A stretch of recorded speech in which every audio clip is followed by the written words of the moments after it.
How to change your Discord email. Want to update your email on Discord? Maybe you are switching accounts or just cleaning things up?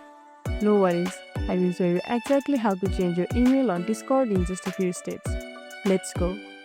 First things first, open Discord. Launch the Discord app or go to www.discord.com and log in. Click the gear icon next to your username at the bottom left corner of the screen.